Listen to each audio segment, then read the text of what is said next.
On the news tonight, Muslims celebrate the end of 1443 AH, ushers in new Islamic calendar. INEC warns security agencies against harassment of its officials. Russia accuses Kyiv of killing prisoners of war. Good evening. Welcome to the Major Report. Babatunde Bolatito is my name. Today concluded the lunar month called Hijra calendar as the last Islamic month, Zulhijjah clock's 30th day, heralding the first month of Islamic month, Muharram. Hijra is significant with the holy migration of Prophet Muhammad from Mecca to Medina to avoid persecution. Islamic cleric Dr. Kayode Busari and Alhaji Raji Kozim urged the Muslim world to take a cue of governance from Prophet Muhammad. Abdul Jalil Adibisi now completes the story. Islamic world as a significant day in the Islamic parlance. Hijra was the journey of Prophet Muhammad and his followers from Mecca to Medina. The year in which Hijra took place is also identified as the epoch of the lunar Hijri and solar Hijri calendars. Its date equates to 16 July 622 in the Julian calendar. The new Islamic lunar calendar, 1444 years after the migration of Prophet Muhammad from Mecca to Medina, begins tomorrow as 1443. AH ends today, being the 38th Zulhijjah.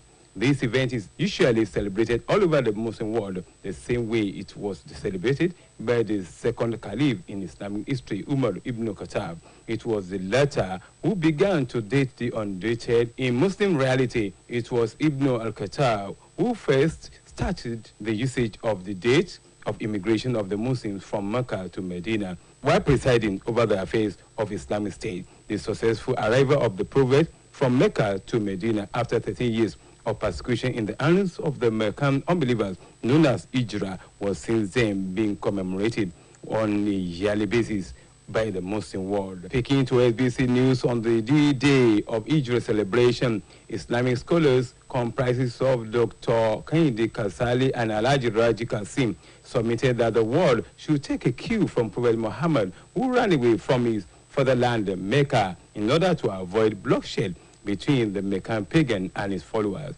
Dr. Kasali said one should be prepared to shift ground whenever there is any security challenge in the area, adding that only the living has hope for future prosperity. Security-wise, if we imbibe the lessons of Hijra, which Prophet Muhammad demonstrated by leaving Mecca, because he did not want that persecution to continue, that hostility to continue. And that's why he left that place. They were not fighting him over anything, not over material thing, not over land, not over horses and what have you. He was propagating the religion of Islam, and that was the only reason. If we have the evidence of the lessons of Hijra in the Quran, why can't we follow suit in this country, Nigeria? Economically, when Prophet Muhammad was in Medina, he cultivated lands, he introduced water, and they were able to boost their agriculture. Also speaking, Alhaji Kasim said Hijra resulted to socio-economic transformation in Yathrib, later called Al-Medina, with ties of governance of Prophet Muhammad. He urged the government to be up and doing to relieve the public of pains and sufferings, which are the main causes of insecurity in Nigeria. Islam is a religion of peace. Islam canvasses for peace. Every Muslim brothers and sisters should remain peaceful. So that's the first lesson. Because of the bloodshed, to avoid that, Prophet left Mecca for Medina in order to allow peace to reign. Abdul Jalil at DBC, OSBC News. Nigeria. The constant free fall in the value of the naira against other civilized currencies have been attributed to the import-dependent nature of the Nigerian economy. This was the view of some financial analysts who spoke with OSBC News while reacting to the myriads of economic challenges bedeviling the country. Our reporter, Ayobami Akomolafe, now reports. Nigeria economy has continued to suffer high level of inflation, depletion of foreign reserves, and devaluation of naira. The situation has become a nightmare for many Nigerians who have continued to groan under a burden orchestrated by the present economic challenges. Many families have had to feed from ends to mouth as a result of the galloping inflationary trend and unstable economic policies. Recently, the Nigerian Bureau of Statistics revealed that Nigeria's inflation rate increased to 17.7% in May, which further increased by 0.84% at the end of June as a result of the constant devaluation of the naira. The naira has crashed to its deepest, hitting 710 naira to a dollar at the parallel market, thereby worsening Nigeria's inflation rate. The Central Bank of Nigeria, CBN's policies and measures geared towards strengthening the naira and protecting it from hitting the bottom as the foreign exchange markets have all failed. Speaking with OSBC, an economist, Dr. Yinka Andrews, believes Nigeria being more of a consuming nation than a producing one can be considered one of the sole reasons for constant decline in the country's currencies. He explained that Nigeria has failed to have enough products at the international market that could be traded in our local currency, which could have helped propel the country's foreign reserve. First major factor that allowed our naira to pummel against civilized currencies, vis-a-vis pound sterling and US dollars, is the fact that we do not produce anything, literally. The higher the volume of our foreign reserve, the stronger the strength of our currency. Another factor is the way your own currency is acceptable to the sub-regions around you. But it's not so now. In fact, naira is even weaker than this country's currency. Speaking in the same vein, another financial expert, Professor Olusegun Kehinde, attributed the constant free fall of the naira to fiscal irresponsibility on the part of the federal government. Government is not doing the needful. The legislators are overpaid. The executive are overpaid. Today, they will arraign the former Accountant General of the Federation for how much they took, almost 1 trillion naira. And we expect that, and we are still telling some people that we are owing, that we don't have money. You can't be living large and tell me that you are owing, that you don't have money. They advised the federal government to empower young Nigerians in different sectors such as agriculture and technology in order to have marketable products made in Nigeria that could be exported to other countries. Number one solution is power. Let us see whatever we can do to make sure that our power is no longer epileptic. Another thing we can do to solve this problem is the interplay between monetary and fiscal policy. The job of central bank is to monitor monetary policy in Nigeria. Another factor that we can use to make sure that our economy is working is for us to see that agriculture is well done. Ayobami Akomolafe, reporting for OSBC News. Still talking economy, the bill seeking the amendment of the CBN Act 2007 barred the governor of the Central Bank of Nigeria, the deputy governors, directors of the Apex Bank from participating in partisan politics. Currently before the House of Representatives has been described as a right step in the right direction. A public affairs analyst, Dr. Soji Akebelu, who stated in an interview with OSBC News, noted that if passed, the bill will help regulate the activities of the Central Bank of Nigeria and restore the confidence of the people in the Apex Bank. He speaks. That if you are in politics, you cannot be a fair umpire. And I understand that even most of the sensitive materials of the INEC are kept in that vital place. If somebody is biased or have affiliation to one party, then the country is at a problem. So documents can be, tampered with. Country's money can be tampered with, and it doesn't all go well for the country. Even apart from the central bank governor or his cohorts, the Obas should not be involved in party politics. I even see it to the head of churches, the bishops, the pastors. They should not belong to a party, because in the church or in the mosque, an imam, there will be party A, there will be party B, there will be party C. So for any imam to be, or the pastor or the bishop to be a party member, it will lean towards that side.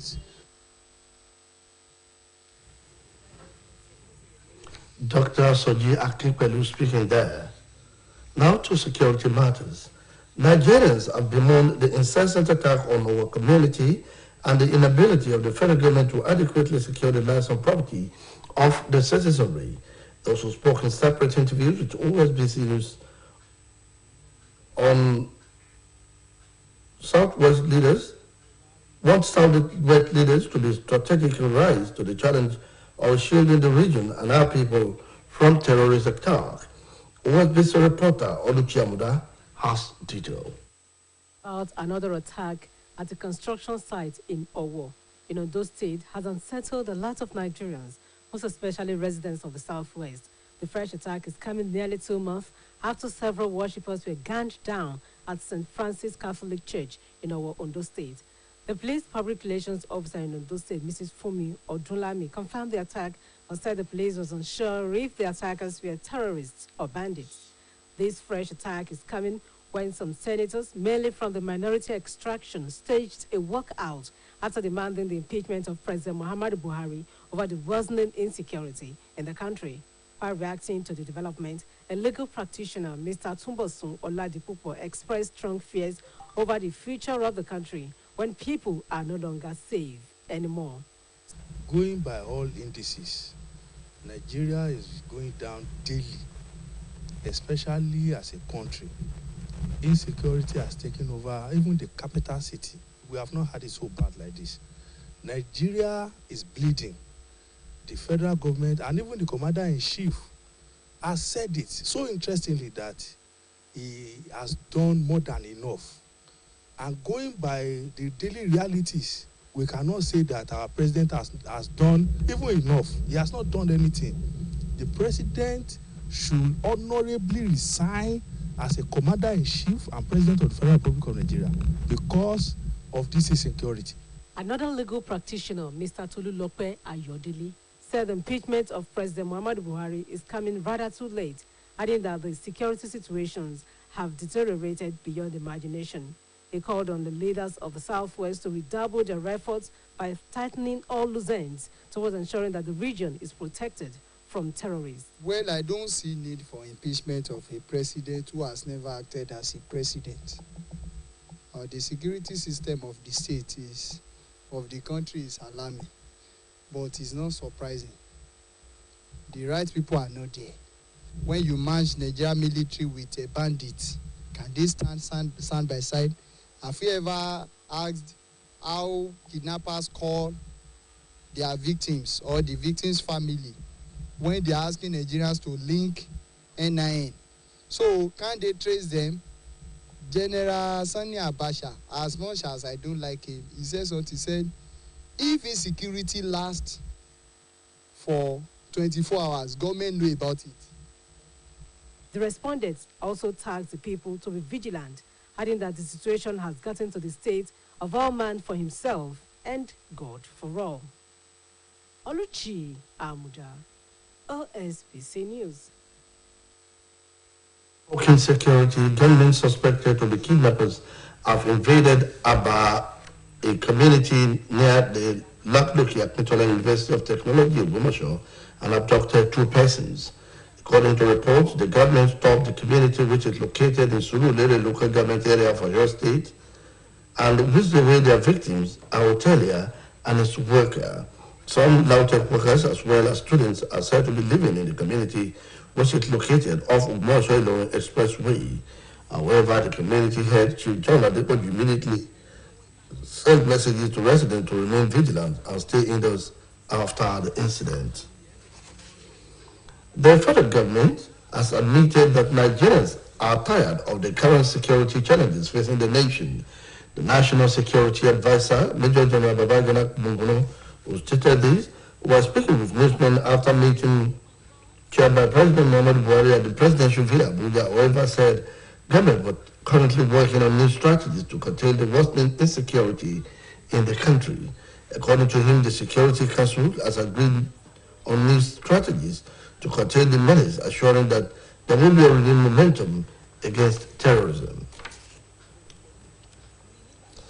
The Independent National Electoral Commission (INEC) has warned security agencies against harassing its officials as the 2023 general elections draw nearer. The commission gave the warning following the invitation of the resident electoral commissioner for Edo State, Dr. Johnson Alabibo Sikiem, by the Edo State Police Command.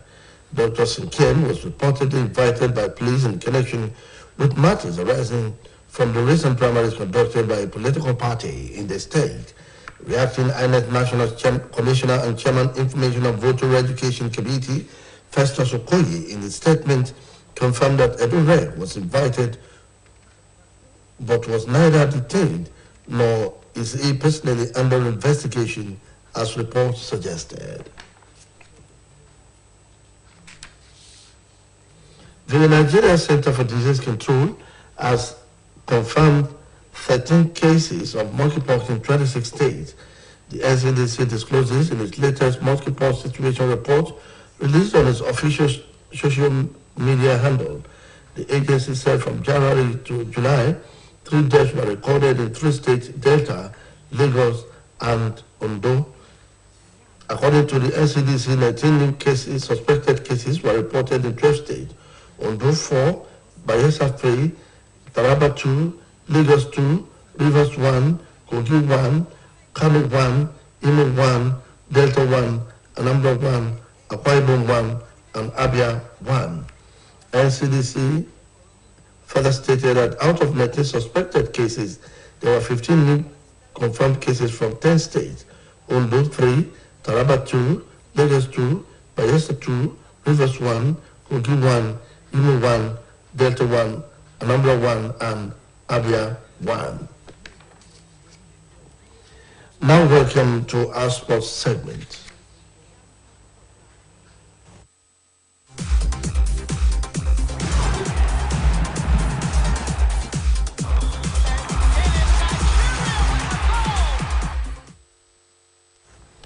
Nigeria team secured a win in table tennis at the ongoing Birmingham 2022 Commonwealth Games in the women's doubles and singles in Group 1 on the first day of the game.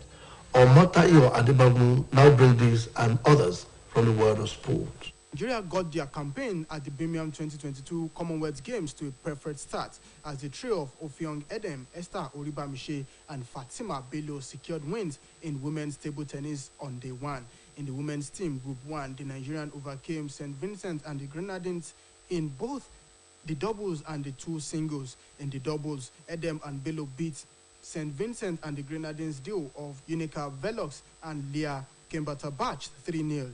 In the singles, Edem triumphed 3-0 against Kembata Batch, and Oriba Miche also secured a 3-0 win against another St. Vincent and the Grenadines player. Meanwhile, the Black Stars of Ghana will face Switzerland in an international friendly in the United Arab Emirates ahead of the 2022 FIFA World Cup in Qatar. The Ghana Football Association confirmed that the friendly will hold at the Baniyas Stadium, Abu Dhabi, on November 17. The friendly will come up days after both countries have named their squad for the World Cup. The 32 countries will have only 1 week window to prepare for the competition, and players are expected to start linking up with their respective national team before November 13th. The Black Stars will camp in Abu Dhabi, United Arab Emirates for the tournament, and Ghana are in Group H with Portugal, South Korea, and Uruguay. Switzerland plays in Group G, starting with a game against Cameroon on August 24 before matches against Brazil and Serbia.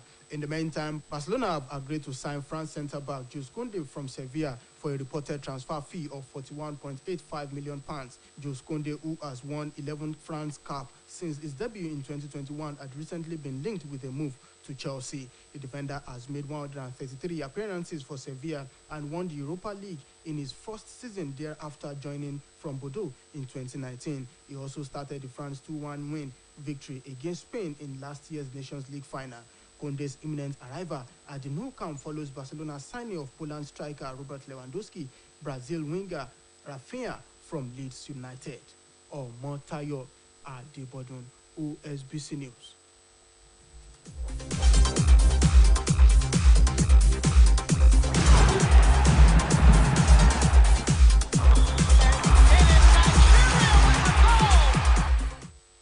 The Russian Russia has accused Kyiv of striking a jail holding Ukrainian prisoners of war in separatist-controlled eastern Ukraine, killing 40 detainees, including some who had defended Mariupol's Zazostal steel plant.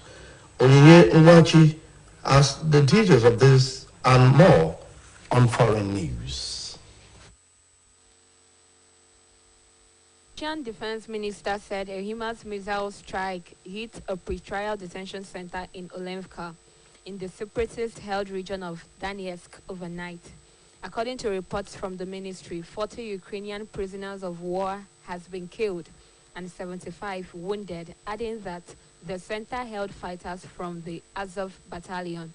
8 employees of the detention center were also injured, but Kyiv has denied having conducted a strike on the prison. Also, images of what appeared to be destroyed barracks and tangled metal beds have surfaced, but no casualties were seen. Moscow claimed that the attack was a bloody provocation of the Kyiv regime designed to discourage Ukrainian troops from laying down their arms. Meanwhile, police has begun a murder investigation after being called to Fountains Lane in Boston.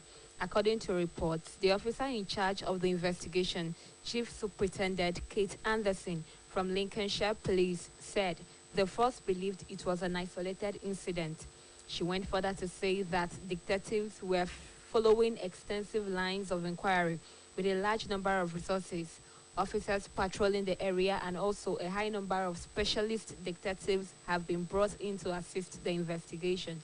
According to her, the incident has shocked the community in Boston, and she would like to reassure the community that they are doing absolutely everything they can to progress the investigation and to support the family. Elsewhere, New York and San Francisco have issued monkeypox alerts as cases continue to rise and the United States faces a shortage of vaccines. Authorities in New York have said that the virus represented an imminent threat to public health across the state. The Health Commissioner, Mary T. Bassett, in a statement said that the declaration would help health departments engage in response and prevention activities to assess additional state reimbursement. While in San Francisco, California, authorities had declared monkeypox a local public health emergency. Mayor London Breed said the risk of disease remained low, but the declaration going into effect on August would help in the mobilization of resources. However, the US and the European Union have approved the use of a vaccine made by Danish drug maker Bavarian Nordic in efforts to contain the outbreak. Oyinyechi watching reporting for OSBC News. Yes, that's the major report on OSBC TV. It was edited by Abdul Jalil at DBC Babatunde Bolatito. It's my name. Good night.